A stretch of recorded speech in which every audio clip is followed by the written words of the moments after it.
కృష్ణుడు ఎందుకుంటాడో తెలుసా అండి? పోతన గారు చెప్పకుండా అందమైనటువంటి పద్యాలతో చెప్పారు. యశోదకి కొడుకు పుట్టాడు. యశోదకు కొడుకు పుడితే గోపికలకి ఎందుకు సంతోషం?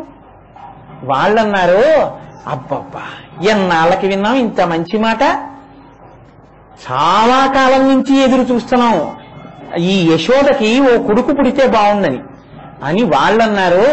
ఏమి నోమ ఫలము ఇంత ప్రొద్దొక వార్త వింటిమ బలలా రవీనులరా. కాబట్టి మన యశోద చిన్న మగవానిక నిన్నట చూచివత్తమం మసుదతులారా, రండి రండి వెళ్ళి చూసొద్దాం అన్నారు. ఇంత అమాయకులైనటువంటి హృదయాలున్న వాళ్ళు కాబట్టే అక్కడికి ఆయన వచ్చి పుట్టాడు. వాళ్ళకి తెలియకపోవచ్చు పుట్టినవాడు పరంధాముడని, కానీ పరంధాముడు పుట్టింది సత్యమా కదా? అజాయమానో బహుధా విజాయతే, పుట్టవలసిన అవసరం లేనివాడు అక్కడ పుట్టాడా లేదా? ఇప్పుడు అక్కడ పుట్టాడు కాబట్టి వాళ్ళు ఆయనతో ఆడుకుంటారా ఆడుకోరా? ఆయన్ని ముట్టుకుంటారా ముట్టుకోరా? ఆయనకి స్నానం చేయిస్తారా స్నానం చేయించరా? ఇన్ని వైభోగాలు వాళ్ళకెలా పట్టాయి? మీరు చాలా జాగ్రత్తగా ఈ విషయాన్ని పరిశీలనం చేయాలి. ముట్టినే అన్నారు శంకరుడు, శ్రీపతి పదార విందే అన్నారంటే అంత భావన లోపల దాచి అంటారు ఆయన. వాళ్ళు ఎంత స్థాయికి వెళ్ళిపోయారంటే ఆ గోపికలు ఆ చిన్ని కృష్ణుణ్ణి తీసుకొచ్చి ఒళ్ళో పడుకోబెట్టుకున్నారు. బాలునికి నూనె తలయంటి పసుపు రాసి బోరు కాడించి హరిరక్షపమ్మటంచు జలము లొకకొన్ని చుట్టి పాడిర విదలెల్లా. వాళ్ళు కాళ్ళు చాపు కూర్చుని అందులో ఒక వృద్ధ గోపిక, వాళ్ళు తలగలిగితే మొలగడగరు, మొలగడిగితే తలగడగరు, అటువంటి వాళ్ళు కాళ్ళు చాపు కూర్చుని బట్ట పైకి పెట్టుకుని ఒక వృద్ధ గోపిక ఎవరైనా సాక్షాత్ పరంధాముడు, ఆయన యొక్క గోటి కాంతి యోగులకు దర్శనం కాలేదు. అటువంటి వాణ్ణి తీసుకొచ్చి కాళ్ళ మీద పడుకోబెట్టుకున్నాడు. పడుకోబెట్టుకుని బాలునికి నూనె తలయంటి, ఆయనకి ఒళ్ళంతా నూనె రాసింది. ఏమా చేతులు? ఎవరైనా చూడడం కుదురుతుందా అసలు? ఒక్క చెయ్యి కనపడితే అన్నమాచార్యుల వారు ఒక కీర్తనే చేసేశారు.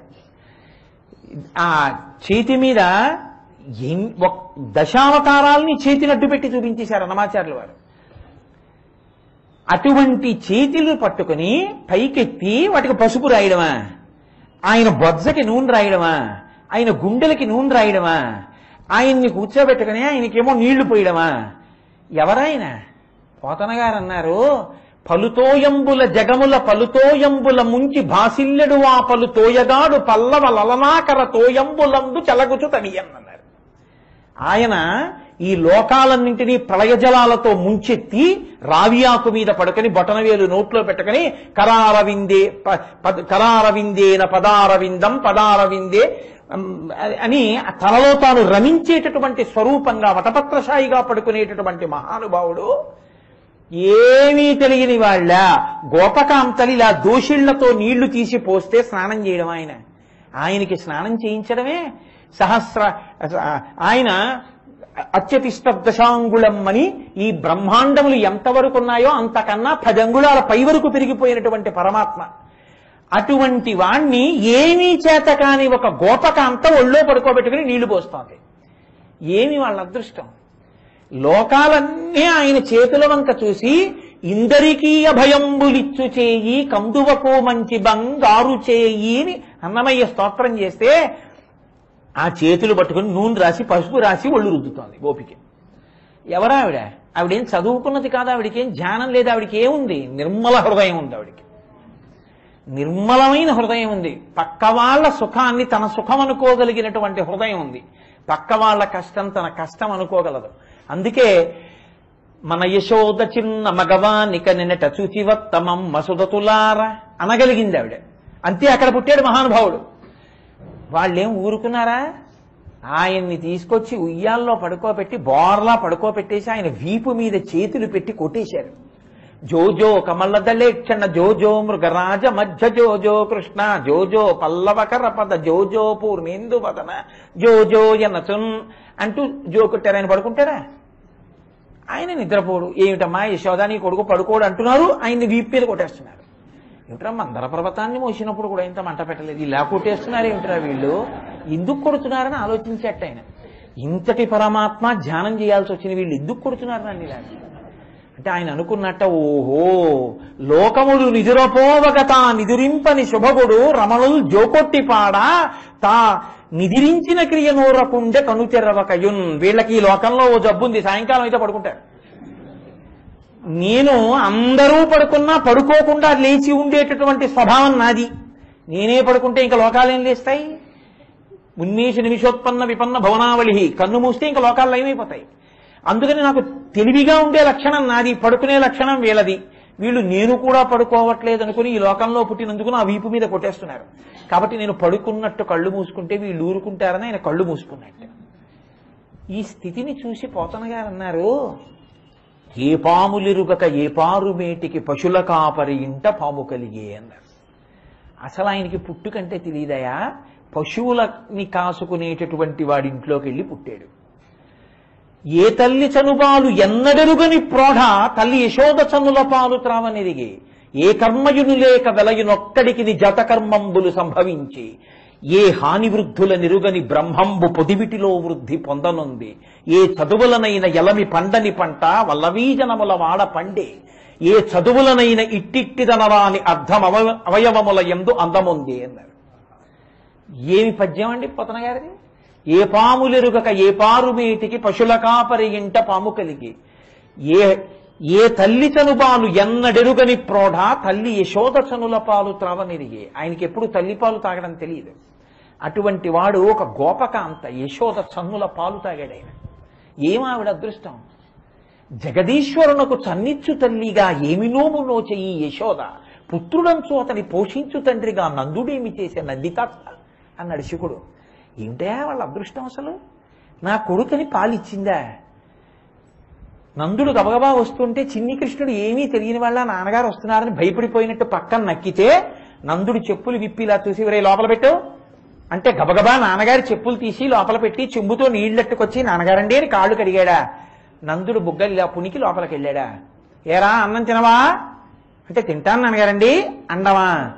ఏమిటా వాళ్ళ అదృష్టం, ఏం చేస్తే అలా అయింది అన్నాడు. ఏం చేశారు వాళ్ళు?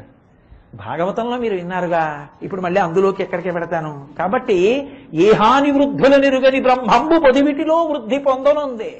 హాని వృద్ధి లేని బ్రహ్మం ఒళ్ళో పెరగడం మొదలుపెట్టింది యశోద ఒడిలో. ఏ చదువులనైన ఎలమి పండని, ఏ తపములనైన ఎలమి పండని పంట వల్లవీజనముల వాడ పండే, తపస్సు చేత కూడా సిద్ధింప చెయ్యలేని బ్రహ్మము నందవ్రజంలో ఆడుకుంది పసిపిల్లాడిగా. ఒక్కటే కారణం, వాళ్ళ నిర్మల హృదయం.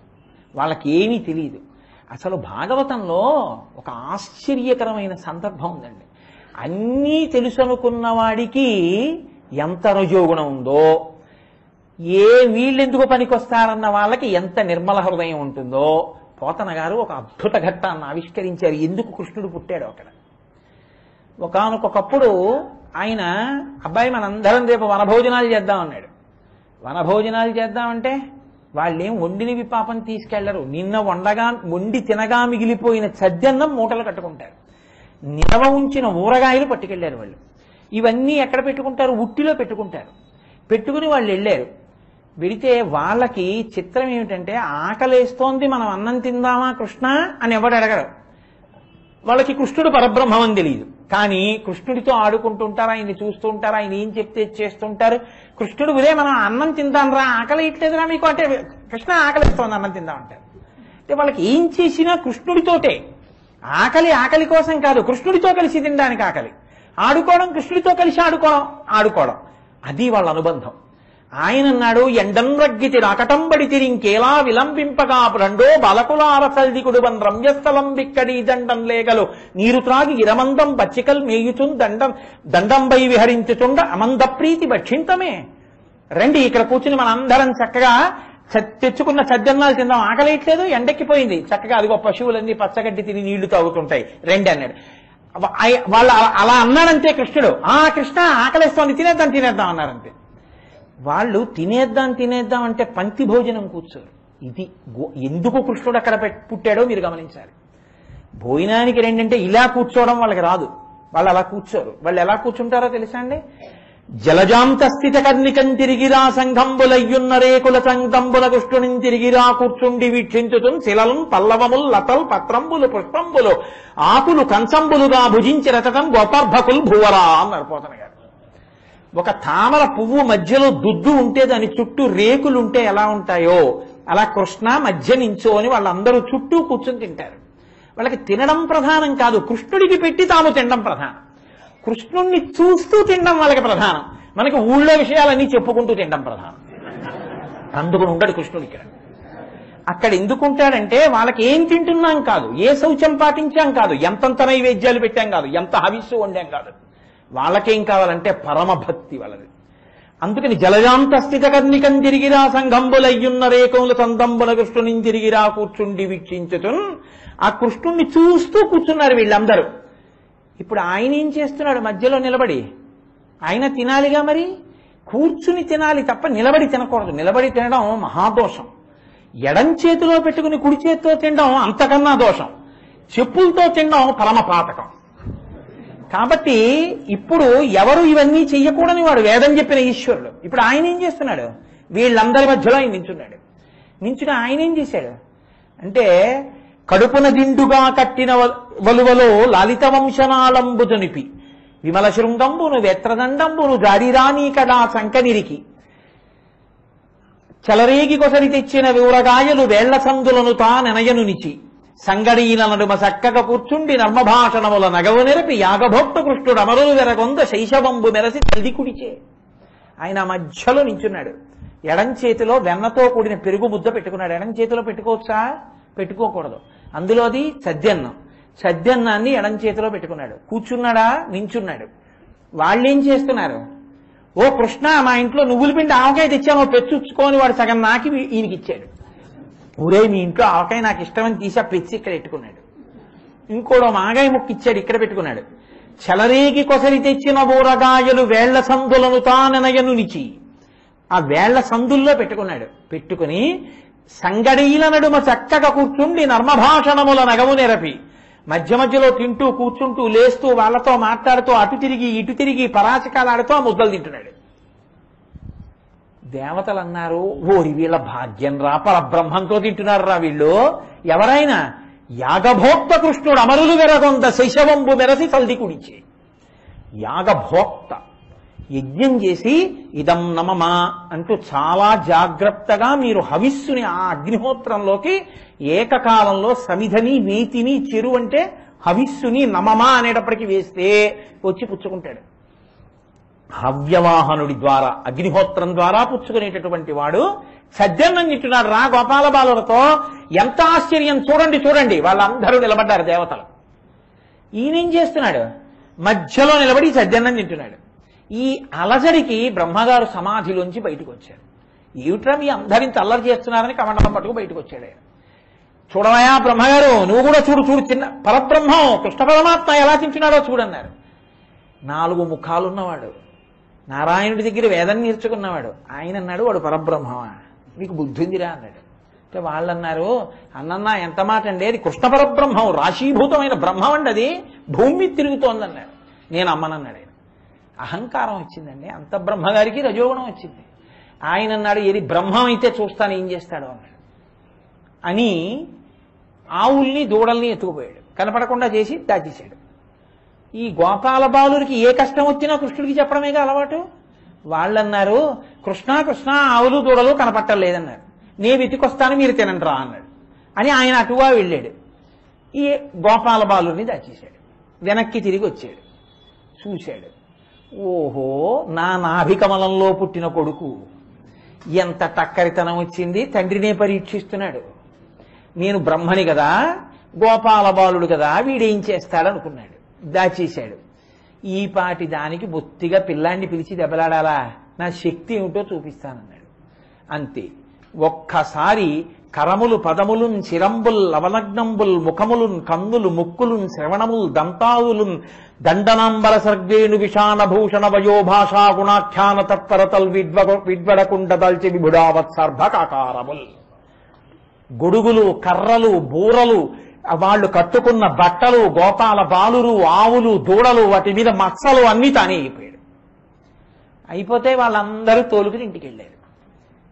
తయారు చేయడం అంటే పిల్లల్ని అలా తయారు చేశారు. ఆ పిల్లలు అమ్మ దగ్గర ఒకడు ఒకలా మాట్లాడతాడు, నాన్న దగ్గర ఓలా మాట్లాడతాడు, ఓడు ఓలా తింటాడు, ఓడు ఓలా తింటాడు. అలా ఉండద్దు.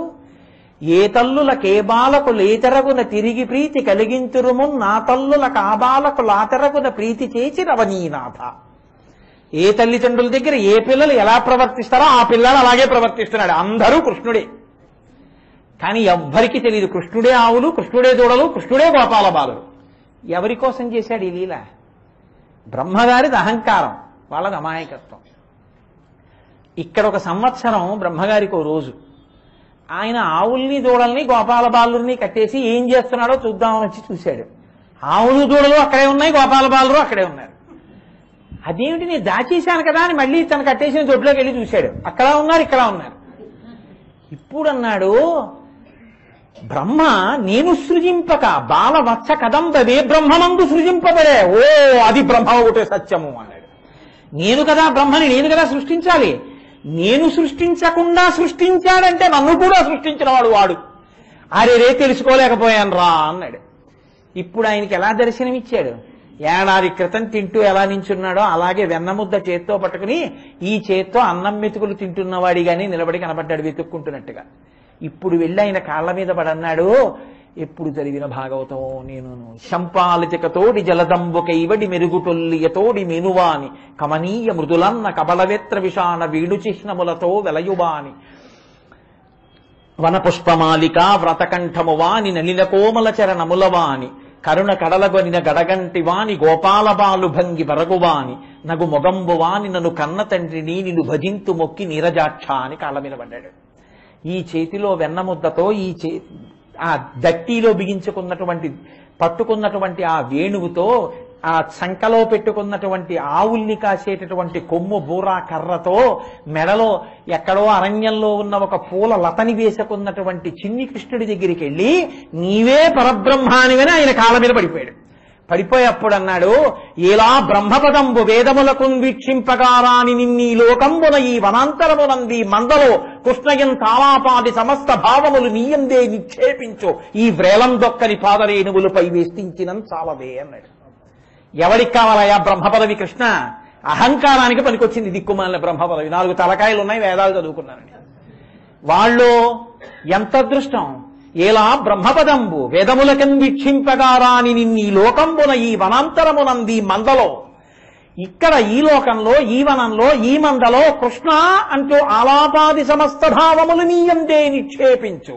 కష్టం వచ్చినా, సుఖం వచ్చినా, అన్నం తిన్నా, నీళ్లు తాగినా కృష్ణ కృష్ణ కృష్ణ అంటూ నీ వెంటపడేటటువంటి ఈ గోపాల బాలులలో ఎవరో ఒక గోపాల బాలుడి యొక్క పాదములకు అంటుకున్నటువంటి ఆ పద రజస్సుని తీసిన 4 తలల మీద తన్నుకునే భాగ్యాన్ని ఇచ్చి నాకు ఈ పదవి తీసేయన్నాడు. ఎన్నడునైన యోగి విభులెవ్వని పాదపరాగమింతయున్ కన్నులు కానరట్టి హరి కౌగిట చేర్చుచు చెట్టపట్టుచున్ తన్నుచు గుద్దుచున్ కడగి చెక్కిట చేర్చుచు. అటువంటి స్థితిని పొందారయా ఈ గోపాల బాలురు. ఎటువంటి స్థితి? ఎన్నడునైన యోగి విభులెవ్వని పాదపరాగమింతయున్ కన్నులు కానరట్టి హరి. యోగి విభులు యోగంలో ఉన్నటువంటి వాళ్ళు, యోగులు తపస్సులో కొన్ని సంవత్సరముల పాటు తపస్సు చేసిన వాళ్ళకి పరమాత్మ యొక్క పాదములకు పట్టుకున్నటువంటి ధూళికణం కనపడలేదు. అటువంటి వాడివి కౌగిట చేర్చుచు చెట్టపట్టుచున్ తన్నుచు గుద్దుచున్ నగుచు తద్దయుకైవడి కుడియాడుచున్ మనన చేయు వల్లవ కుమారుల భాగ్యము వింత యొప్పునే. నువ్వు వీళ్ళని కౌగిలించుకుంటున్నావు, వాళ్ళు నిన్ను తంతున్నారు, నిన్ను గుద్దుతున్నారు, కింద పడుతున్నారు, మీద పడుతున్నారు, ఆడుకుంటున్నారు, నీకు ఎంగిలి పెడుతున్నారు, నువ్వు తింటున్నావు, నీ ఎంగిలి వాళ్ళకి పెడుతున్నావు, వాళ్ళు తింటున్నారు, వాళ్ళదా భాగ్యం. 4 తలకాయలు ఉన్న ఈ దిక్కుమల్ల పదవా భాగ్యం. తీసేవతల బారై ఆ గోపాల బాలుడి పద రజస్సు నా తల మీద తలుచుకుంటాను. మూలంలో వ్యాసుడు అంటాడు, అహోభాగ్యం నందగోప ప్రజౌక సామ్యం మిత్రం పరమానందం పూర్ణం బ్రహ్మ సనాతనం అంటాడు. నాకు అక్కర్లేదు, బ్రహ్మము సనాతనమైనటువంటి పరమేశ్వరుడి యొక్క పాదార విందములకు పట్టినటువంటి ధూళికణం చాలన్నాడు. ఎందుకు పట్టింది గోపాల బాలుడికి అదృష్టం? ఒక్కటే కారణం, వాళ్ళ నిరతిశయ భక్తి. వాళ్ళకి తెలిసి ఉండాలా? తెలిసి ఉండక్కర్లేదు, వాళ్ళు అలా ప్రేమించారు. ఆ ప్రేమించిన కారణానికి పరమేశ్వరుడు వశుడైపోయాడు. ఎవరికి పట్టలేదు ఆ భాగ్యం. నందవ్రజంలో గోపాల బాలురు పొందినటువంటి భాగ్యాన్ని ఎవ్వరూ నోచుకోలేదు. మీరు భాగవతాన్ని జాగ్రత్తగా సునిశ్చితంగా పరిశీలనం చేస్తే ఎవరెవరు ప్రేమించారో వాళ్ళందరికీ దివ్యమైన రూపాన్ని చూపించాడు పరమాత్మ. అక్రూరుడు కంసుడి పిలిచి వెళ్ళి కృష్ణుణ్ణి తీసుకురా అన్నాడు. బయలుదేరి వెడుతూ అన్నాడు, ఎన్నడునైన యోగి విభులెవ్వని పాద పరాగమింతయున్ కన్నులు కానరు, సూరులు తొల్లియే విభుని శోభిత పాదనక ప్రభావళించేరి భవంధకారముల చిక్కక ఉందురు వట్టి దేవునిన్ వైరముతోడనైన గెలువన్నను పంపి శుభంబు చేసే నిష్కారణమైన ప్రేమ ఇది కంసుని పోలు సఖుండు కల్గునే అన్నాడు.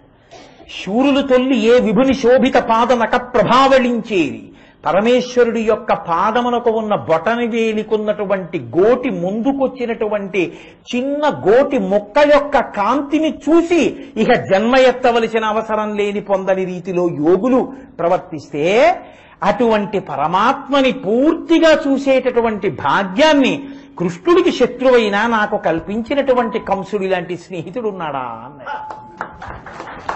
నందవ్రజానికి వెళుతూ రథం మీద వెళ్ళిపోతున్నాడు. ఇది భక్తి అంటే.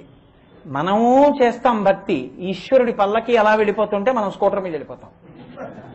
దేవాలయం ముందుకెళ్ళి బోట్లతోటే ఇలా అంటాం. అక్రూరుడి భక్తికి మన భక్తికి ఎంత తేడాయో చూడండి. ఎందుకు వస్తాడు రమ్మంటే ఆయన వెళ్ళిపోతుంటే చూశాడు. రేఖామయధ్వజసుధాకలశాతపత్ర వజ్రంకుశంబుర్హ కల్పక శంఖచక్రై, దూడల వెనకాతల వెళ్ళాడు కృష్ణ పరమాత్మ. ఆ పాదార విందములలోని దివ్య చిహ్నములు భూమికి అంటుకున్నాయి. అరికాలు మీద ముద్రలు మరి నేలకు అంటుకుంటాయి కదండి. అందుకే కృష్ణకర్ణామృతంలో లీలాశుకుడు కూడా గుండెలు బాదుకుని ఏడ్చాడు. నాకేం కావాలో తెలుసా?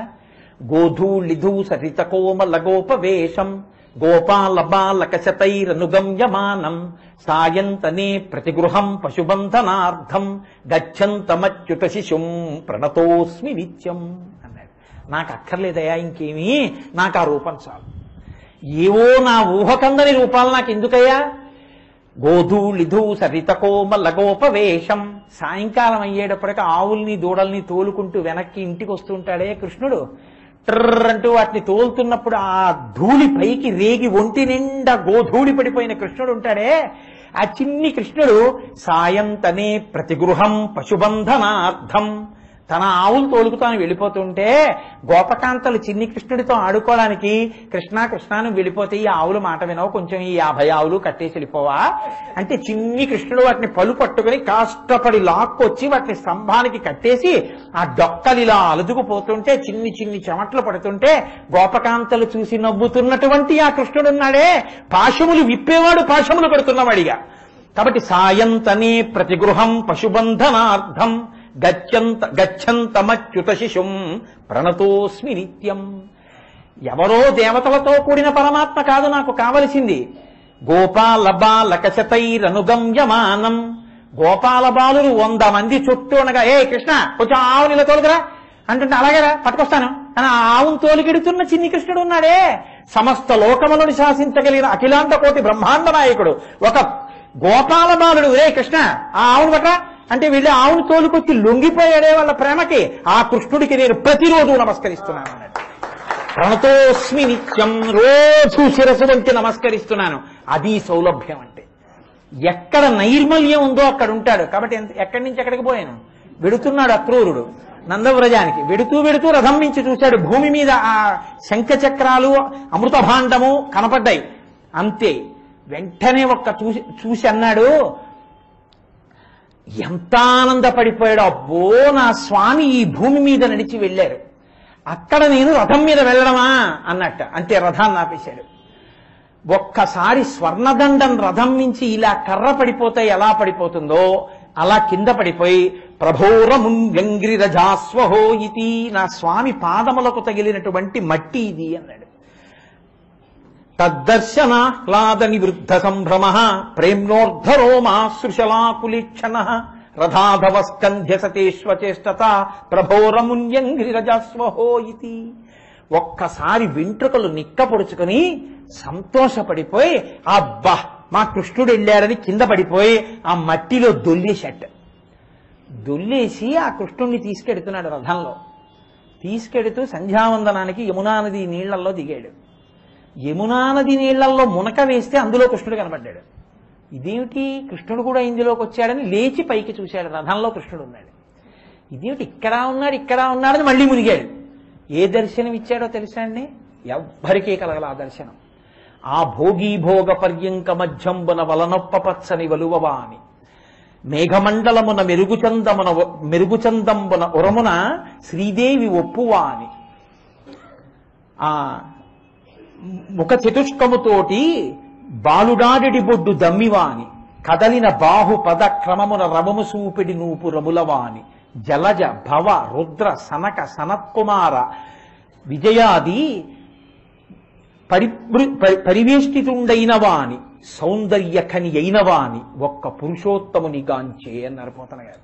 ఆ భోగీభోగ పర్యంక మధ్యంబున వలనొప్పు పచ్చని వలువవాని పచ్చటి బట్ట కట్టుకుని ఆదిశేషు మీద పాల సముద్రంలో పడుకున్నటువంటి స్వామి. మేఘమండలమున మెరుగుచందంబున ఉరమున శ్రీదేవి ఒప్పువా అని నీలతో ఇద మధ్యస్థ విద్యుల్లేకే భువాస్వర అన్నట్టుగా వక్షస్థలంలో మిరిసిపోతున్న లక్ష్మీదేవి. ఆయన చేతులు కాళ్ళు ఇలా కదుపుతుంటే కదలిన బాహుపద క్రమంబున రమము సూపిడి నూపు రములవా అని ఆ కంకణాలు వెనక్కి జారి కణకణ శబ్దాలు వస్తున్నటువంటి బాహువులున్నటువంటి వాణ్ణి.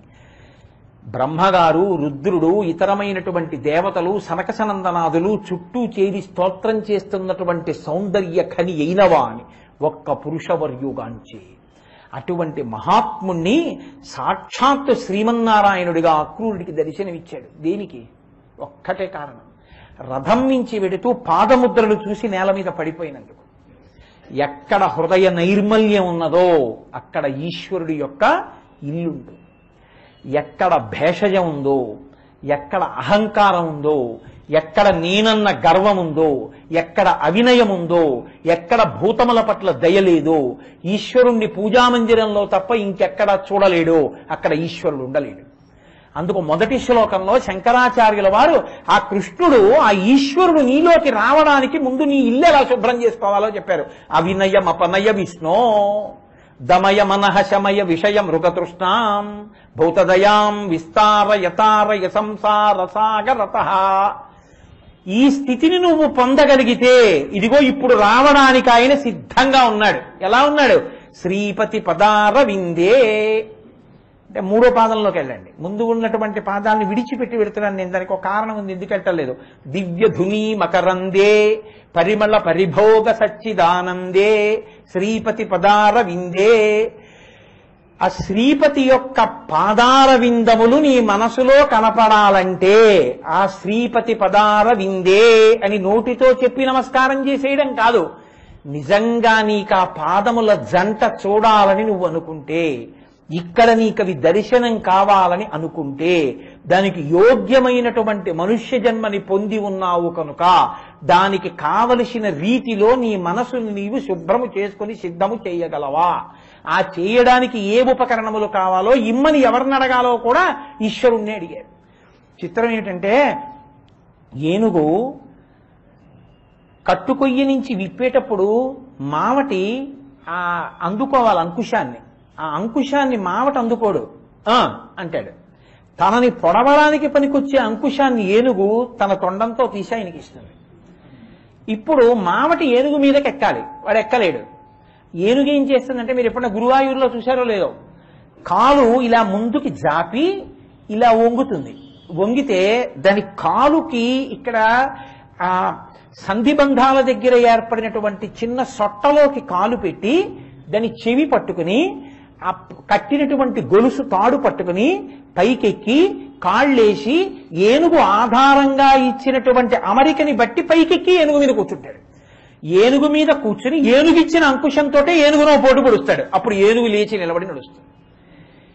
ఏనుగు మీద ఎక్కడానికి ఏనుగే సాధనమైనట్టు, ఏనుగుని కట్టడానికి ఏనుగే తాడిచ్చినట్టు, ఏనుగుని పొడవడానికి ఏనుగే అంకుశం ఇచ్చినట్టు, ఈశ్వరుణ్ణి పట్టడానికి ఈశ్వరుడే భక్తినివ్వాలి. నే చేసుకుంటాను భక్తి అంటే కుదరదు. ఆ భక్తి ఈశ్వరుడి చేతనే కృప చేయబడాలి. అందుకని ఎవరిని ప్రార్థించాలి? వినయం ఇమ్మని. నే వినయం తెచ్చుకుంటాననకూడదు. అవినయం అపనయ విష్ణో దమయ మనః శమయ విషయం మృగతృష్ణాం. ప్రతి దానికి మళ్ళీ ముందు శ్లోకం మీదకి వెళ్ళిపోతుంటుంది ప్రార్థన. అంత అద్భుతమైనటువంటి రచన చేశారు శంకర భగవత్పాదులు. కాబట్టి శ్రీపతి పదార విందే, ఇందులో చమత్కారం ఏమిటో తెలుసా అండి? అక్కడ విష్ణు అన్నారు, ఇక్కడ కూడా అలా అనొచ్చుగా. ఆయన అనలేరు. శ్రీపతి పదార విందే అన్నారు. శ్రీపతి పదార విందే అని ఎందుకన్నారో తెలుసా అండి? శ్రీ అంటే లక్ష్మి. లక్ష్మీదేవి కూడా అంత ఏం తేలిగ్గా శ్రీ మహావిష్ణువుని పొందేసిందని మీరు అనుకోకండి. ఆవిడ ఇన్ని జన్మలో తపస్సు చేసింది. తపస్సు చేసి నీ పద కణ సంస్పర్శాధికారంబు శ్రీ మహిళారత్నము పొందినదే అంటారు పోతన గారు. ఆయన పాద రేణువుని ముట్టుకోవడానికి అధికారాన్ని పొంది. అంత తపస్సు చేస్తే లక్ష్మీదేవి కూడా నిత్యానపాయని అయి ఆయన దగ్గర స్థానాన్ని సంపాదించింది. ఇప్పుడు శ్రీపతి అన్న మాటలో అందం చూడండి. శ్రీ అంటే అందరి చేత కోరబడేది. అందరూ ఏం కోరుకుంటారు? ఆవిడ మమ్మల్ని ఇలా కడగంటి చూపు చూస్తే చాలని కోరుకుంటారు. ఎందుకని? అమ్మవారు ఇలా చూసిందనుకోండి చాలంతే, ఎక్కడ లేని ఐశ్వర్యం వచ్చేస్తోంది. అపాంగ లీలా అంటారు శంకరాచార్యుల వారు. ఇలా చూస్తే చాలమ్మా ఐశ్వర్యం కురుస్తుంది. అందరూ ఆవిడ చూడాలని కోరుకుంటే ఆవిడ తననెవరు చూడాలని కోరుకుంటుందిట.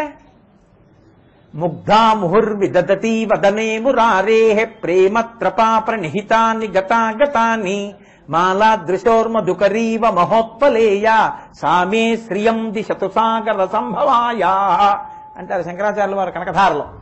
మాలక తినట్టు చూస్తుందిట చూపులు. ఎందుకని? ముగ్ధా.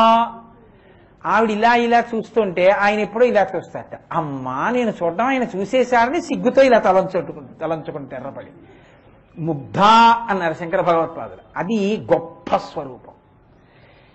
శ్రీపతి లక్ష్మీదేవి కడగంటి చూపు పడాలని లోకమంతా కోరుకుంటే నా మీద ఎవరి కడగంటి చూపు పడాలని లక్ష్మీదేవి కోరుకుంటుందో అటువంటి పాదారవిందములున్నవాడా.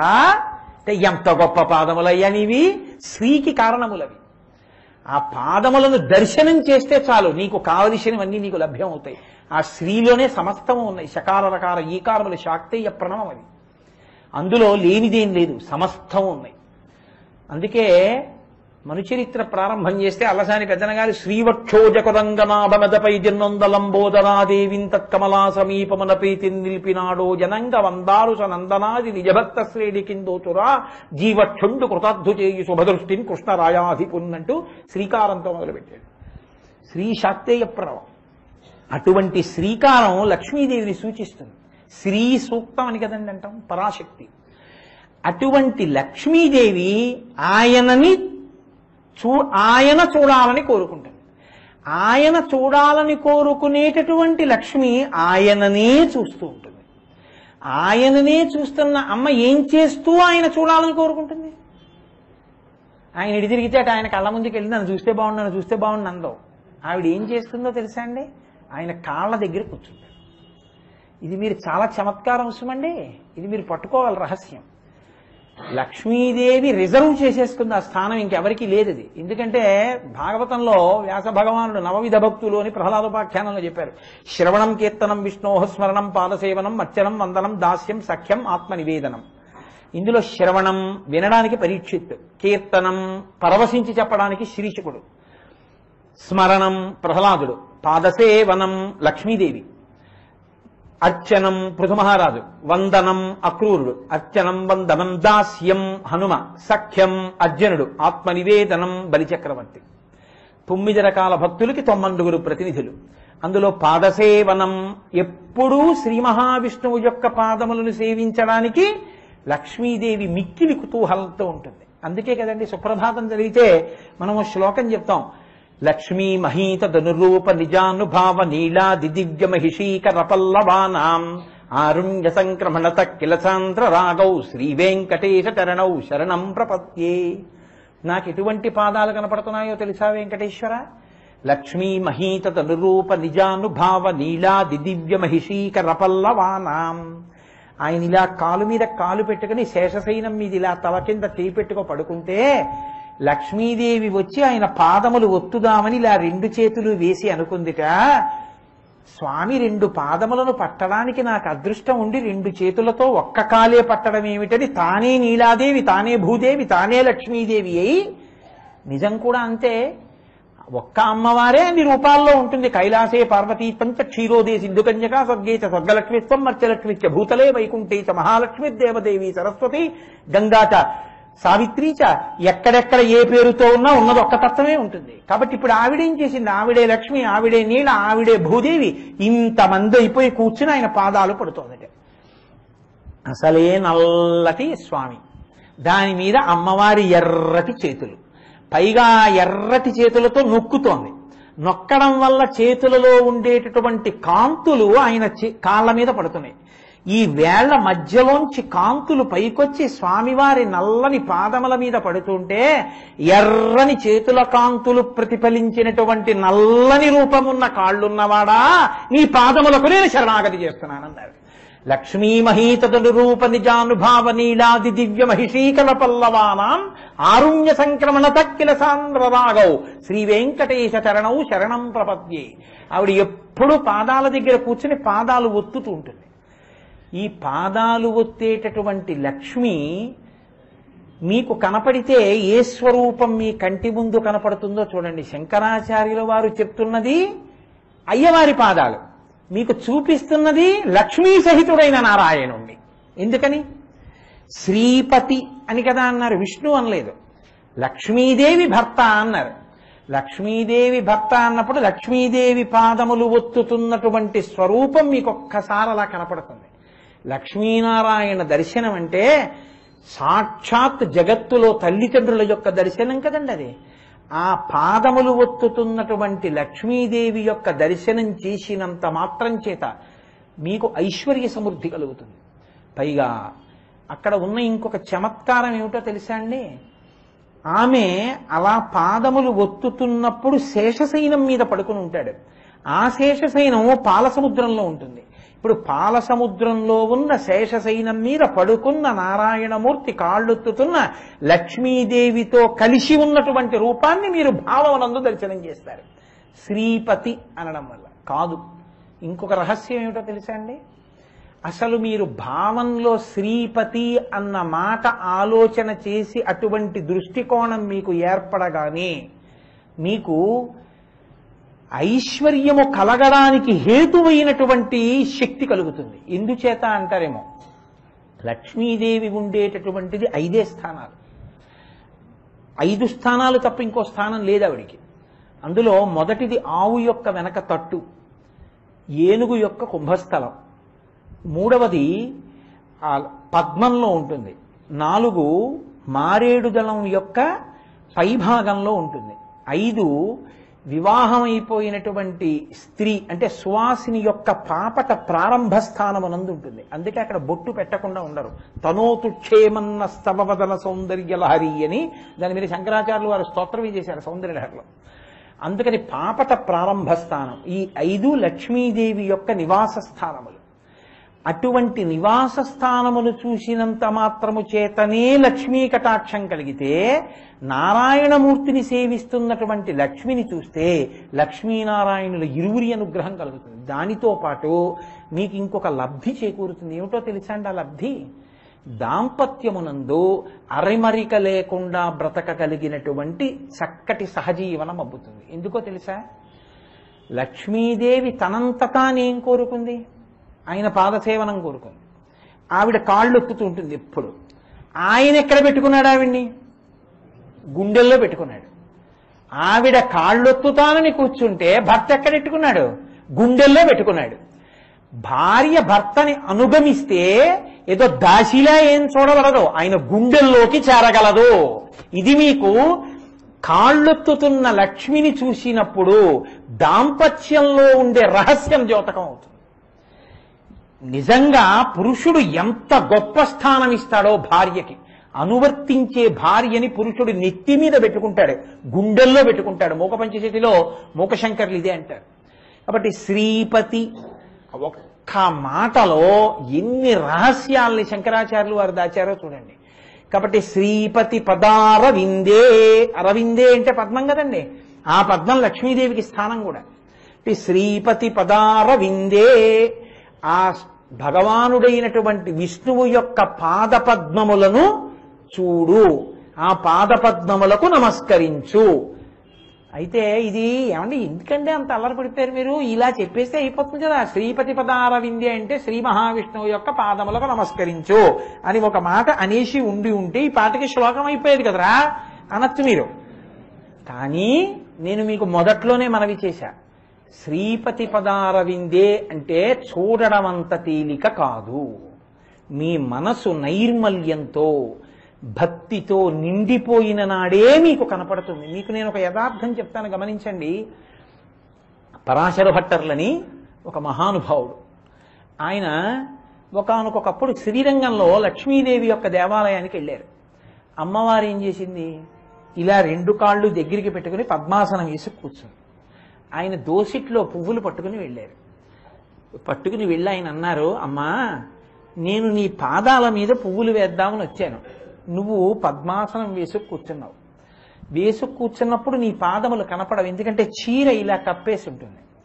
అమ్మవారి దగ్గరికి వెళ్ళి చీర పైకెత్తి పాదాల మీద పువ్వులు వేయరుగా, కాబట్టి నాకు నీ పాదం కనపట్టలేదు. అమ్మా నేను ఎంతో ఆర్తితో వచ్చాను నీ పాదం కనపడాలని. అమ్మ మరి నేను పువ్వులు వేయాలనుకుంటున్నాను, అమ్మా నాకు నీ పాదం కనపడేటట్టు చెయ్యవా అన్నారు. ఇప్పుడు మీరు బాగా ఆలోచించండి, పరాశర భట్టర్లు అడిగారని పాదం కనపడుతుందా, ప్రీతి చెంది ఆవిడ ఈ కాలిలా కిందకి దింపితే కనపడుతుందా? ఆవిడ దింపాలి పాదాన్ని. ఆవిడ ఎందుకు దింపాలి? అనుగ్రహిస్తే దింపాలి. ఆవిడ ఏం చేసిందో తెలుసా అండి? ఆయన హృదయాన్ని చూసింది, హృదయంలో భక్తిని చూసింది, చూసో కాలు కిందకి దింపింది. ఆయన వెంటనే అన్నారు, ఏకన్యంచ నతిక్షమం మమ పరంచ ఆకుంచ పాదాంబుజం మధ్యే విష్టరపుండరీకమభయం విన్యస్య హస్తాంబుజం త్వాం పశ్యేమ నిషేదుషీం ప్రతికళంకారుణ్యకూలంకష స్పారాపాంగతరంగమంబ మధురం ముగ్ధం ముఖం బిభ్రతీం అన్నారు శ్రీగుణరత్న కోశంలో. అమ్మా 2 కాళ్ళు ఇలా ముడుచుకుంటే నాకు కనపడదని నేను పువ్వులు వేస్తానమ్మా అని మనసులో అనుకున్నంత మాత్రం చేత తల్లి ఒక కాలు తీసి నా కోసం కిందకి చాపావా? అమ్మా ఏమి కారుణ్యం అమ్మా అన్నారు. ఆమె ఎందు కారుణ్యం ఉంది, ఈశ్వరుడి ఎందుంది, కానీ ప్రవహించడానికి మీరు పల్లంగా లేరు. మీరంటే నా వంటి వాడు పల్లంగా లేడు, ఎత్తుగా ఉన్నాను, ఎందుకని తల ఎత్తి అహంకారంతో ఉన్నాను, ఎలా ప్రవహిస్తుంది? కాబట్టి అవినయం అపనయ విష్ణు ఇలా వంచి అడగగలవా? భక్తితో నిలబడగలవా? నిలబడగలిగితే ఈశ్వరుడు యొక్క పాదములు నీకు దర్శనం అవుతాయి. శంకరాచార్యులు వారు సౌందర్యలహరి చేస్తూ ఇదే మాట అంటారు, శృతీనాం మూర్ధానో దదితి తవయౌ శేఖరతయా అంటారు. అమ్మా నీ పాదములు వేదాల్లో విహరిస్తుంటాయి, అటువంటి నీ పాదములను అత్యంత దయతో తల్లి నా తల మీద పెట్టగలవా అన్నారు. ఎందుకు అలా పెట్టడం? ఏమవుతుంది పెడితే? అమ్మవారి పాదాలు మీకు కనపడడం, అయ్యవారి పాదాలు కనపడడం అంత తేలిక అనుకోకండి. శంకరాచార్యులు వారు ఎందుకు ఈ మాట వేశారో తెలుసా అండి? 2వ శ్లోకంలో నిజంగా మీకు శ్రీపతి పదార విందే, శంకరాచార్యులు వారు ఇదే శృతీనాం మూర్ధానో దదిత తవయౌ శేఖరతయా మమాప్యేతో మాత శిరసి దయయా దేహి చరణౌ. నేను ఇదే మీతో మనవి చేసింది. శివానంద లహరిలో కూడా ఇదే అంటారు, గృహీస్త్వా హస్తాభ్యాం శిరసి నయనే వక్షసి వహన్. మీకు ఆ పాదములు కనపడిన తరువాత మీరు ధ్యానంలో కూర్చుని ఉండలేరు. ఆ పాదములు కనపడగానే మీరు ఏం చేస్తారో తెలుసా అండి? పరమ సంతోషంతో మీ తల మీద పెట్టేసుకుంటారు. మీ తల మీద పెట్టుకుంటే జరిగే విషయం ఏమిటో తెలుసా? శంకరుల భాషలోనే చెప్పాలంటే సౌందర్యలహరిలో అమ్మవారి పాదాలు మీ తల మీద పెట్టుకున్నారనుకోండి, ఇప్పుడు ఆ పాదాల మీద అభిషేకం చేయడానికి పరమశివుడు వస్తాడు. ఆయన కూడా పరాశక్తి ముందు తల ఉంచుతాడు. ఉంచితే పశుపతి జటాజూట తటిని, పరమశివుడి శిరస్సులో ఉండేటటువంటి గంగ ఆవిడ పాదాల మీద పడి కింద ఉన్న మీ తలకాయ మీద పడుతుంది. శ్రీ మహావిష్ణువు వచ్చి రుద్రుడు వీళ్ళందరూ అమ్మవారి దగ్గర ఉండేటటువంటి కొడుకులతో సమానం పరాశక్తిగా చూసినప్పుడు, శ్రీ మహావిష్ణువు వచ్చి తన తల ఇలా ఉంచి అమ్మవారి పాదాల మీద పెట్టి నమస్కారం చేస్తాడు.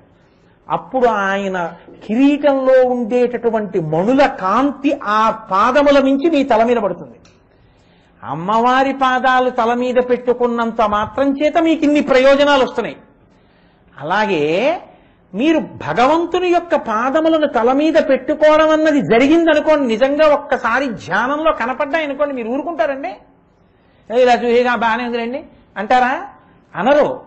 పొంగిపోయి పరవశించిపోయి ఒక్కసారి ఆ రెండు పాదముల జంటని ఒక పాదపీఠం అక్కడ పెట్టి ఓ బంగారు పళ్ళెం పెట్టి దాంట్లో కాసిన మల్లెపూలు వేసి, స్వామి పాదాలు అలా పెట్టండి అని ఆ లక్ష్మీనారాయణుల పాదాలు అందులో పెట్టించి మీ భార్యని పిలిచి రా రా రా బంగారు చెంబుతో నీళ్లు పోయి అని నీళ్లు పోస్తుంటే మీరు మీ చేతులతో ఆ పాదాలు కడుగుతారా కడగరా? ఇప్పుడు మీకు స్పృశించారా లేదా? కడిగిన తర్వాత మీరు వదిలేస్తారా? ఇప్పుడు ఆయన పాదములకు ఉన్నటువంటి లట్టుక ఆ నీళ్లలో కరుగుతుందా కరగదా? ఇప్పుడు మీరు వెంటనే ఉద్ధరిని తీసుకుని ఆ నీళ్లు ఆ పాత్రలోంచి ఇలా పోసుకుని నోట్లో పోసుకుంటారా పోసుకోరా?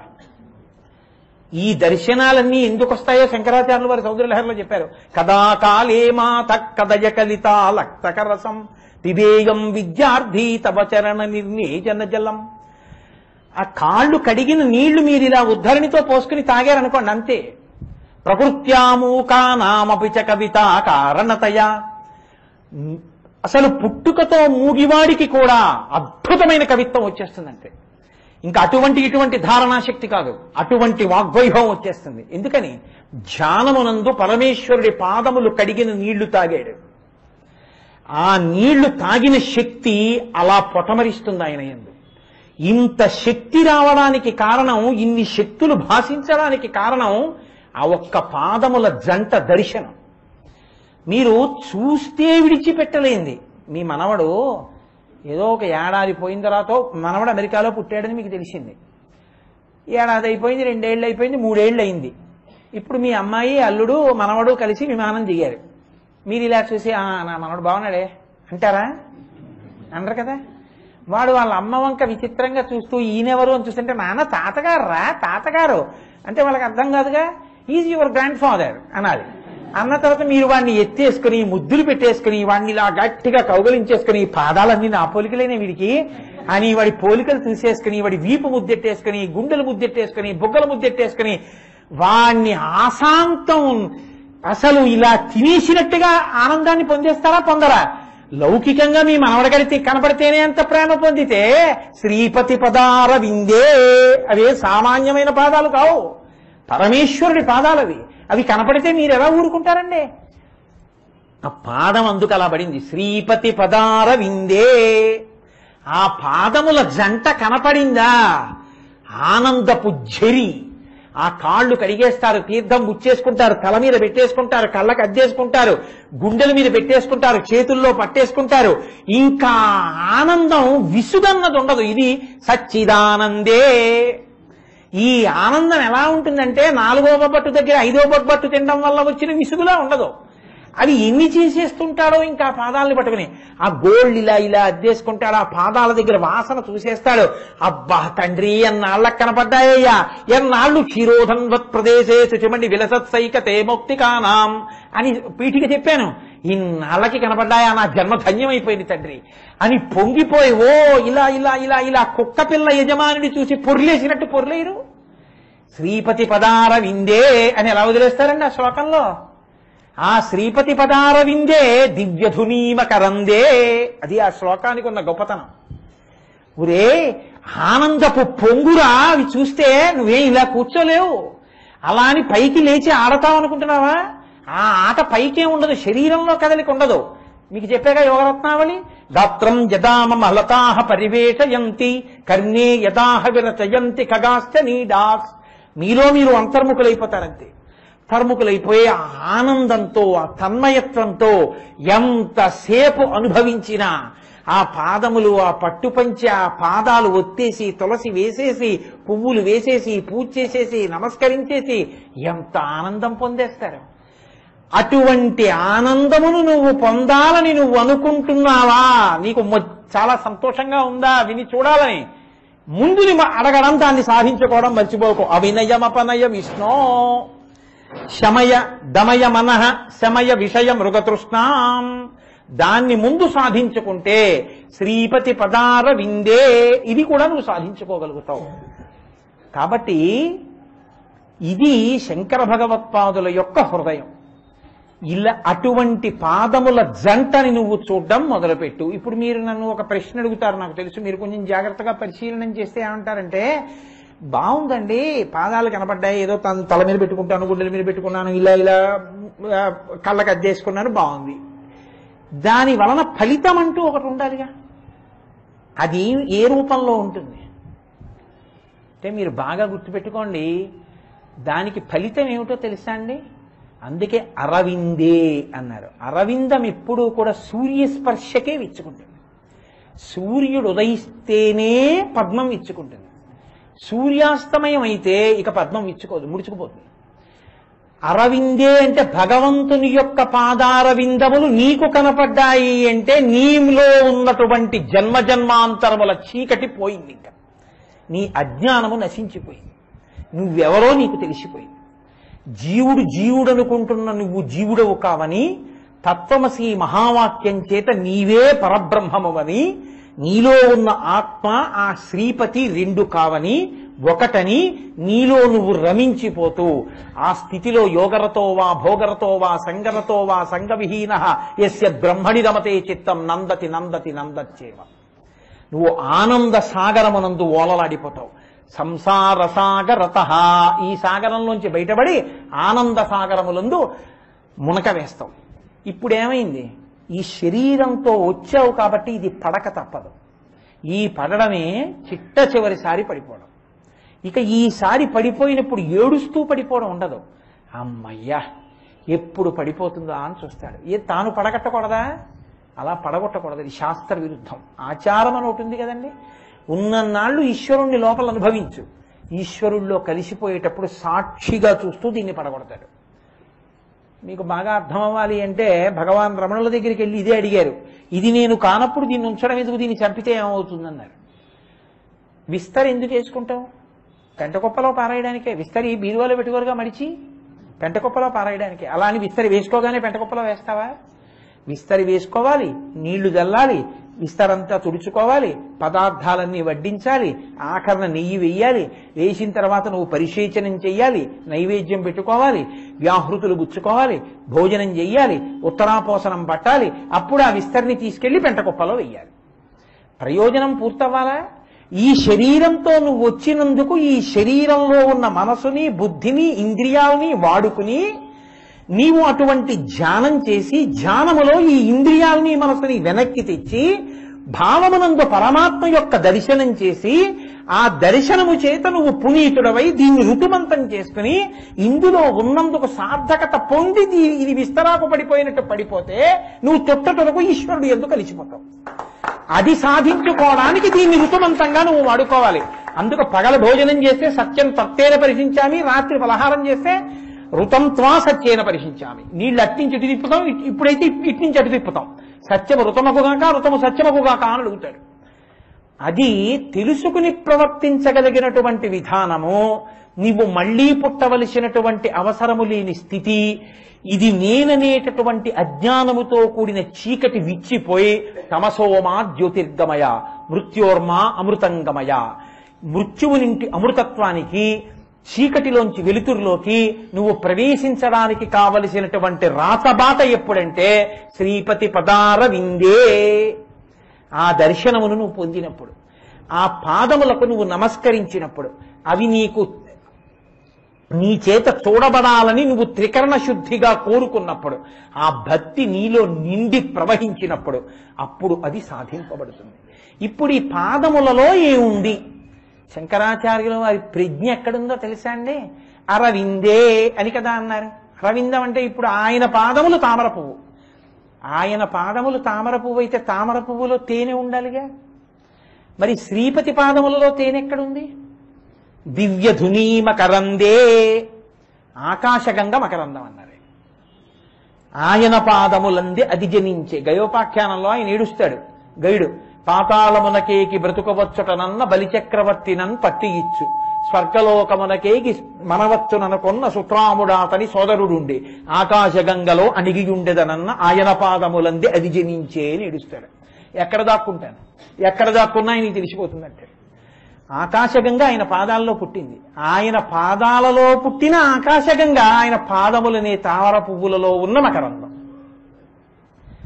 కాబట్టి ఇప్పుడు మకరందం పువ్వులో ఉండాలి, ఆయన పాదాల్లో ఆకాశగంగ ఉంది పుట్టింది. కాబట్టి ఇప్పుడు ఆకాశగంగయే మకరందం. బయట మకరందం తాగితే ఆరోగ్యం వస్తుంది, ఈ మకరందం తాగితే ఏమొస్తుంది? మళ్ళీ పుట్టవలసిన అవసరం పోతుంది. అందుకనది ఏమీ సామాన్య మకరందం కాదు, దివ్యధునీ మకరందే. ఎప్పుడు పుట్టింది దివ్యధునీ మకరందే? ఇప్పుడు మొదలెడితే అయ్యేది కాదు. కాబట్టి రేపు చెప్తాను. కాబట్టి ఇవాళ ప్రసంగాన్ని శ్రీపతి పదార విందే నేనేం చేయగలను, అంతే పూర్తయిందంతే.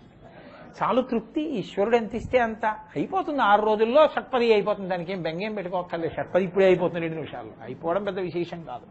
కాబట్టి రేపు ఆ శ్రీపతి పదార విందేలో దివ్యధునీ మకరందే ఎలా వస్తుందో, దాని గొప్పతనం ఏమిటో, ఎటువంటి దర్శనమో, దాని ఎందు మునక ఎటువంటిది అన్నదాన్ని రేపటి రోజున విశ్లేషించే ప్రయత్నం చేస్తాను. ఎందుకంటే ఇప్పటికే 8:45 అవుతోంది. ఎప్పుడు చెప్తాను, అది పూర్తి అయ్యేది కాదు. ఒక్కసారి ఆ స్తోత్రం అంతటినీ కూడా మనం అందరం కలిసి అందాం. అవినయమపనయ విష్ణో దమయ మనః శమయ విషయ మృగతృష్ణాం భూతదయాం విస్తారయ తారయ సంసారసాగరతః దివ్యధునీ మకరందే పరిమళ పరిభోగ సచ్చిదానందే శ్రీపతి పదార విందే భవభయఖేదచ్చిదే వందే సత్యపి భేదాపగమేనాథ తవాహం నమామకీనస్త్వం సాముద్రో హి తరంగః త్వచన సముద్రో నతారంగః ఉద్ధృతనగ నగభిధనుజ ధనుజకులామిత్ర మిత్ర శశిదృష్టే దృష్టే భవతి ప్రభవతి నభవతి కిం భవతిరస్కారః మత్స్యాదిభిరవతారై అవతారవతావతా సదా వసుధాం పరమేశ్వర పరిపాల్యో భవతా భవతాపభీతోహం దామోదర గుణమందిర సుందర వదన రవింద గోవింద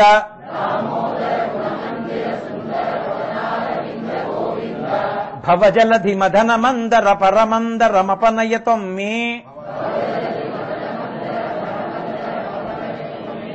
నారాయణ కరుణామయ శరణంకరవాణి తావకౌ చరణౌ ఇతి షట్పదీ మదీయే వదన సరోజే సదా వసతు.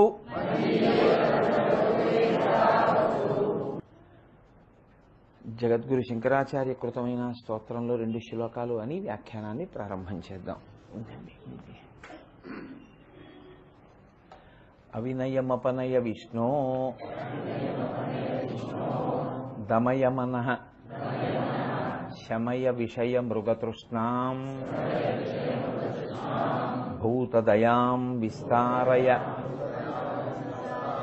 తారయ సంసారసాగరతః దివ్యధునీ మకరందే పరిమళ పరిభోగ సచ్చిదానందే శ్రీపతి పదార విందే భవభయఖేదచ్చిదే వందే. ఉపన్యాసానంతరం మొత్తం ప్రార్థనా శ్లోకాలన్నింటినీ అందాం. నిన్నటి రోజున మీతో నేను విజ్ఞాపన చేసి ఉన్నాను. శంకరులు 2వ శ్లోకంలో దివ్యధునీ మకరందే పరిమళ పరిభోగ సచ్చిదానందే శ్రీపతి పదారవిందే అంటారు. ఆ ముందు చెప్పిన 2 విశేషణాలు శ్రీపతి యొక్క పాదారవిందములకు సంబంధించినవి కనుక ముందు 3వ పాదాన్ని తీసుకుని ప్రారంభం చేశాం. దాని గురించిన వ్యాఖ్యానాన్ని శ్రీపతి పదారవిందే శ్రీ మహాలక్ష్మి యొక్క భర్త అయినటువంటి శ్రీ మహావిష్ణువు యొక్క పాదములు అరవిందముల వలె ఉన్నవి. అరవిందములు అంటే నేను మీకు మనవి చేశాను, పద్మములు. పద్మముల వలె ఉంటే పద్మముల యందు తేనె ఉండాలి కదా. తేనె లేకపోతే అది అర్ధరహితం, ఆ పుష్పానికి శోభ ఉండదు. కాబట్టి మరి పద్మముతో పోలిస్తే ఉపమానం కేవలం పద్మం వరకేనా? అందులో ఏదైనా మకరందం కూడా ఉందా? తేనె ఉందా?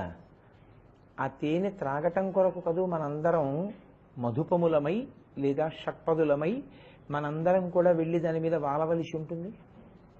అందులో ఉన్నటువంటి మకరందం ఇది అంటే దివ్య ధుని మకరంది అన్నారు శంకరాచార్యులు వారు. దివ్య ధుని అంటే దివ్యమైనటువంటి, ధుని అంటే ప్రవాహము. దివ్యమైన ప్రవాహము కలిగినది ఇది గంగ. ఆయన పాదముల యందు ఉన్నటువంటి మకరందముగా ఉన్న గంగ కనుక అది ఆకాశగంగ. ఆకాశగంగయే ఆయన పాదములనేటటువంటి అరవిందముల యందు తేనెగా ఉన్నది. ఇప్పుడు ఆయన పాదములు తామరపూలైతే వాటిలో తేనెగా ఆకాశగంగయే ఉంది. ఇప్పుడు ఆ ఆకాశగంగ మనం తాగాలి. మీరు కొంచెం ఒక విషయాన్ని చాలా జాగ్రత్తగా గమనించాలి. శంకర భగవత్పాదులు ఏదైనా అన్నారంటే చాలా లోతైన భావనతో అంటారు ఆయన. మీతో నేను తరచూ మనవి చేస్తుంటాను, ఒక మాటని మీరు మార్చడం కుదరదు. శంకరాచార్యకృతమైన స్తోత్రాల్లోంచి ప్రతి పువ్వులోనూ మకరందం ఉంటుంది. మకరందం అంటే తేనె. కానీ ఆ తేనె అన్ని వేళలా ఉపకారమే చేస్తుందా? చెయ్యదు. ఎందుకు చెయ్యదో తెలుసా అండి? తేనెకి కొన్ని అవలక్షణాలు ఉన్నాయి. తేనె మత్తెక్కించేటటువంటి లక్షణాన్ని కలిగి ఉంటుంది. తేనె బాగా తాగారనుకోండి మత్తెక్కిపోతుంది. అందుకే శ్రీరామాయణంలో సుందరకాండ చివర వానరులందరూ వెళ్ళి మధువనాన్ని భంజించి తేనె తాగుతారు. తేనె తాగితే మహర్షి గాయంతికి చిత్, ప్రణమంతికి చిత్, నృత్యంతికి చిత్, ప్రహసంతికి చిత్, ప్రళపంతికి చిత్, విచరంతికి చిత్ అంటారు. ఆ తేనె తాగి మత్తెక్కిపోయిన కోతులు కొన్ని నవ్వేయి, కొన్ని పాటలు పాడాయి, కొన్ని ఏడ్చేయి, కొన్ని నాట్యం చేసాయి, కొన్ని గంతులేసాయి. ఆ తేనెకి మత్తెక్కించే గుణం ఉంది. అందుకని తేనెని దేంతో పోలుస్తారంటే విషయములతో పోలుస్తారు. విషయములకు మత్తెక్కించే గుణం ఉంటుంది. విషయములు అంటే భోగములు అని మీరు మాట అనుకోండి. మనసుతో అనుభవించేటటువంటి కోర్కెలు ఏ ఉంటాయో ఆ కోర్కెలను తేనెతో పోలుస్తారు. ఎందుకు పోలుస్తారు అంటే ఇదే కారణం. తేనె తాగితే ఎంత మత్తుగా ఉంటుందో, ఎంత హాయిగా ఉన్నట్టుంటుందో, ఆపాత మధురముగా ఉన్నట్టుంటుందో, విషయములు కూడా అలాగే చాలా మధురముగా, చాలా మత్తెక్కించేవిగా ఉంటాయి. కానీ ఎక్కువ తేనె తీసుకుంటే ఇబ్బంది పెడుతుంది, చాలా వేడి చేసేస్తుంది.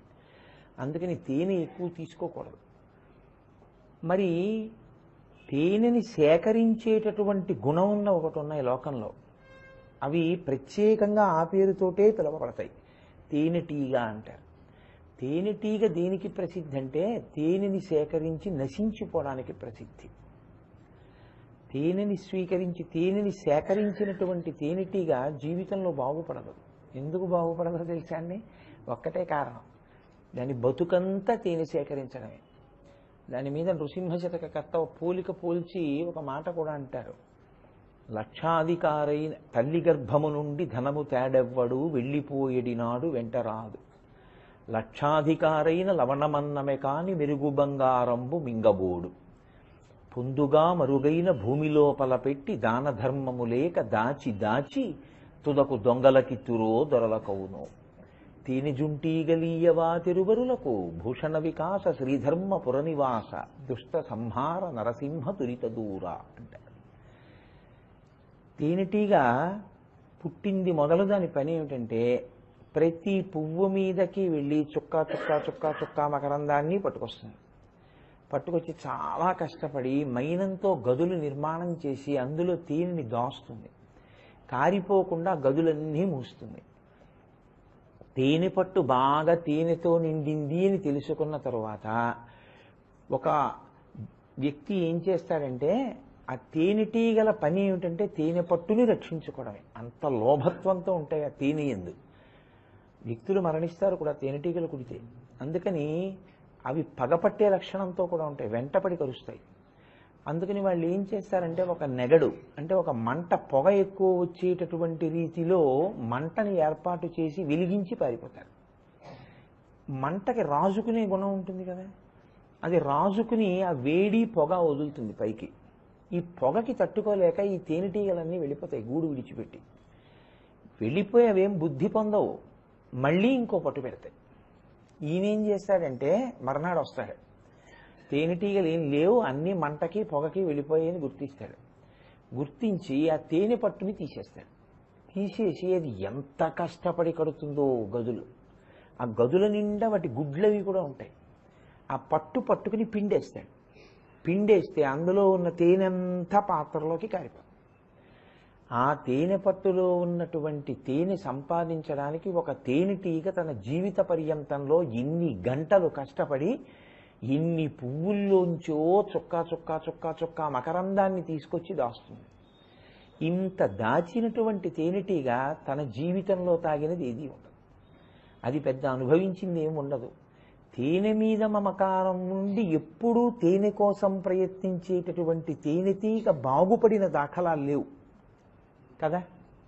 కాబట్టి మకరందంతో ఉపమానం చెప్పేటప్పుడు చాలా జాగ్రత్తగా చెప్పాలి, లేకపోతే ప్రమాదం వస్తుంది. ఎందుకంటే ఏదో పద్మం అన్నాం కదా అని చెప్పి శ్రీపతి పదార విందే అన్నారనుకోండి, అసలు మకరందం గురించి ఏమీ ఎత్తలేదనుకోండి, అది చాలా జాగ్రత్తగా అక్కడ ఉపమానం వేయకపోతే, ఆ పాదములనబడేటటువంటి పువ్వులలో ఉన్న తేనెను గూర్చి మాట్లాడకపోతే లేనిపోని ఇబ్బందులు వస్తాయి. లోకంలో 2 ప్రాణులు మనుష్యుడికి ఎప్పుడూ పాఠం చెప్తుంటాయి, ఎప్పుడూ పాఠం చెప్పే ప్రాణులు అవే. లోభత్వాన్ని గురించి పాడైపోవడం గురించి చెప్పే ప్రాణులు ఆ 2.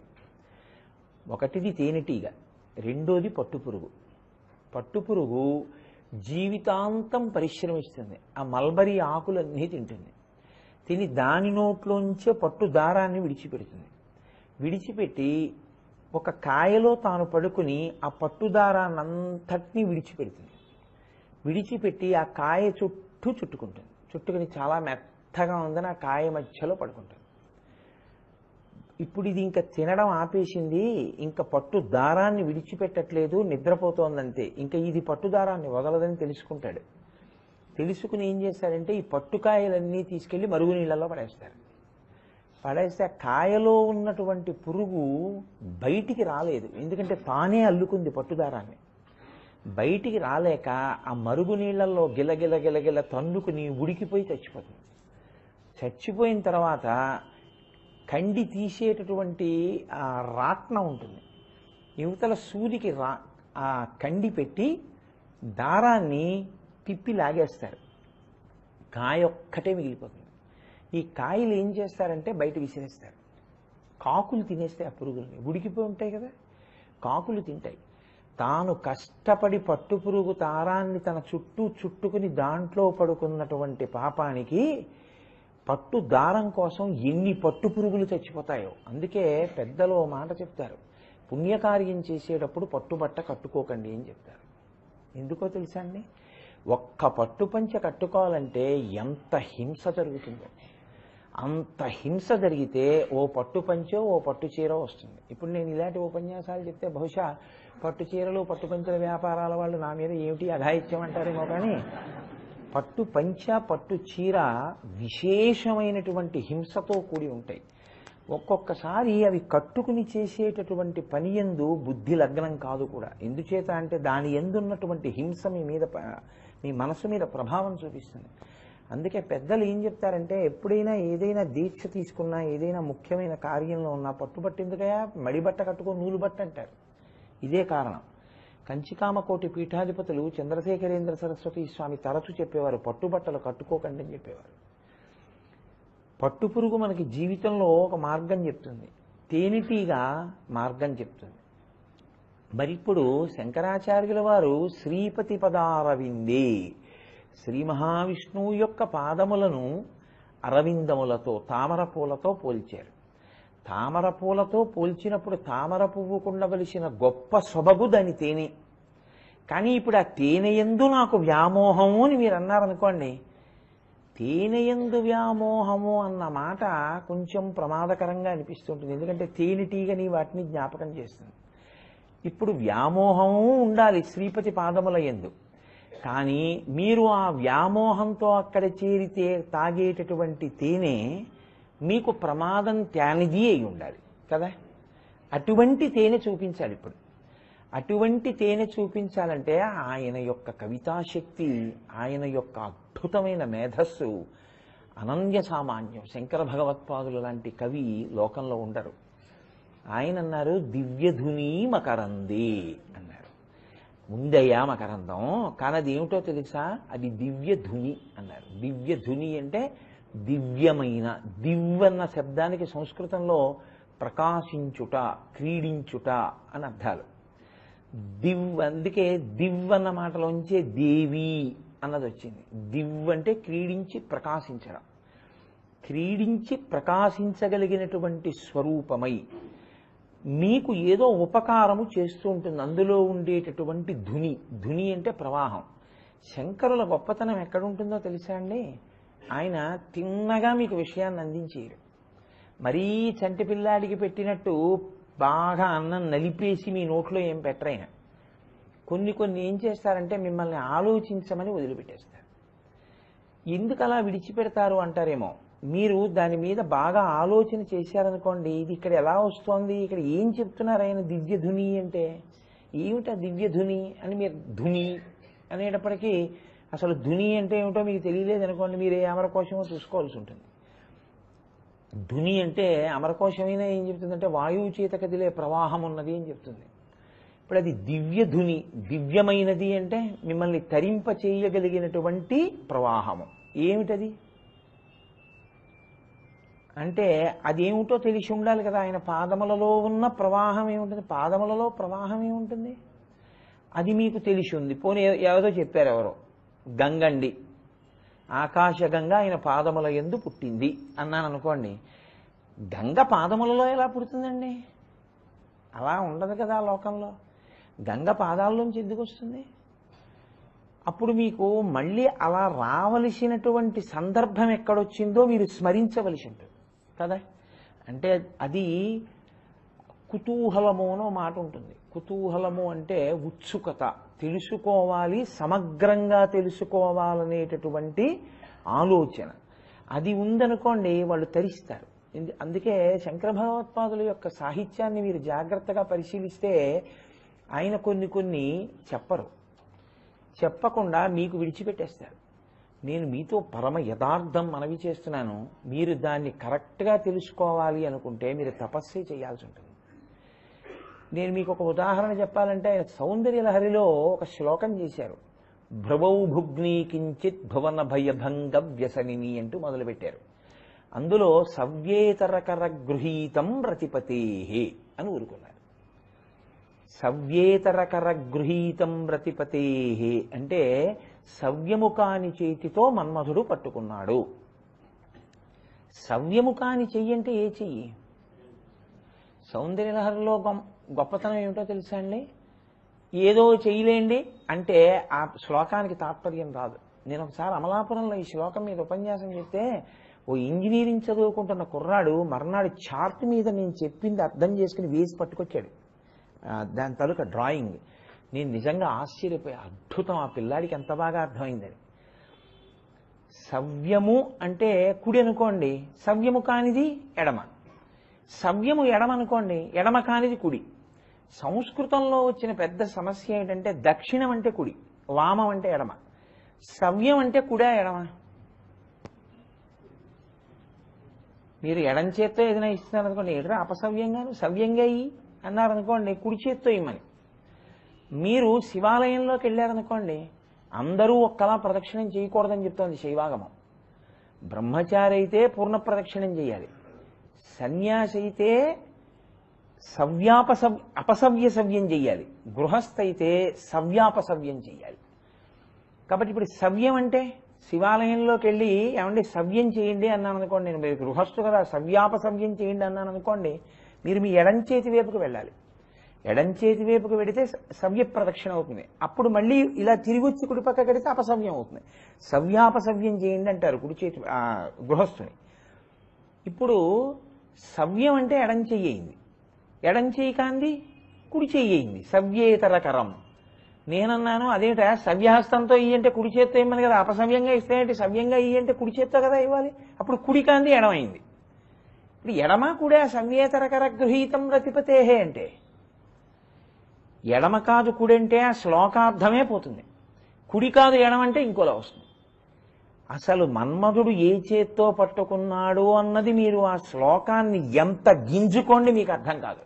మీకు ఎప్పుడు అర్థం అవుతుందంటే శ్లోకం ధారణ చేసి మీరు కళ్ళు మూసుకుని బాగా అలా ధ్యానం చేస్తే ఒక్కసారి ఎగిరి గంతేస్తారు. అర్థమైపోయింది ఇందులో రహస్యం. అంటే ఇప్పుడు నేను సౌందర్యలహరి చెప్పట్లేదు కాబట్టి దాని గురించి మాట్లాడను, కానీ మీతో శంకరాచార్యులు వారు తపస్సు చేయించేస్తుంటారు. అదేమిటో తెలుసుకోవాలన్న కుతూహలం కలగ్గానే ఆ సవ్యేతరకరం అనేటటువంటి దాని గురించి ఆలోచించడంలో మీ మనసు మగ్నమైపోయేటట్టు చేస్తారు. అది శంకరాచార్యుల వారి యొక్క ప్రజ్ఞ. ఎందుకో తెలుసా అండి, మీ మనసుని ఎల్లాగో అల్లా ఈశ్వరుడి పాదముల దగ్గర పెట్టించే ప్రయత్నం చేస్తారు. ఎల్లాగోలా మీరు ఆలోచించారనుకోండి, మీరు అక్కడ పెట్టారనుకోండి మనసుని తీసుకెళ్ళి, మీరు దేన్ని స్మరించారో దానివల్ల మీకు ఒక ప్రయోజన సిద్ధి కలిగేట్టు చేస్తారు ఆయన. ఇప్పుడు దివ్యధుని అంటే మీతో మనవి చేశాను నేను, దాని పెద్ద దాపరికం ఏం పెట్టను దాని గురించి. ఆకాశగంగ నేను నిన్న మీతో మనవి చేశాను. గంగ ఒక్కటే త్రిపథగా, మిగిలినవేవి త్రిపథగా కావు. ఒక్క గంగ మాత్రమే త్రిపథగా. త్రిపథగా అంటే 3 పేర్లతో 3 లోకములలో ప్రవహించింది ఆవిడ. కాబట్టి అందుకని ఆవిడ దివ్యధుని. ఆవిడ స్వర్గంలో ప్రవహిస్తే మందాకిని, ఆవిడ భూమి మీద ప్రవహిస్తే భాగీరథి, ఆవిడ పాతాళంలో ప్రవహిస్తే భోగవతి. పేర్లు మారుతాయి కానీ 3 లోకముల యందు ప్రవహించింది మాత్రము గంగయే. 3 లోకములలో 3 పేర్లతో ప్రవహించిన ఆవిడ లక్షణం ఏమిటంటే అవతల వాళ్ళని ఉద్ధరించడమే. ఉద్ధరించేటటువంటిది ఏది ఉందో అది తన పాదముల యందు ఉన్నవాడు. తన పాదముల యందు ఉంటే ఆయన ఎక్కడ నిలబడితే అక్కడ నీళ్లు వస్తుండవా?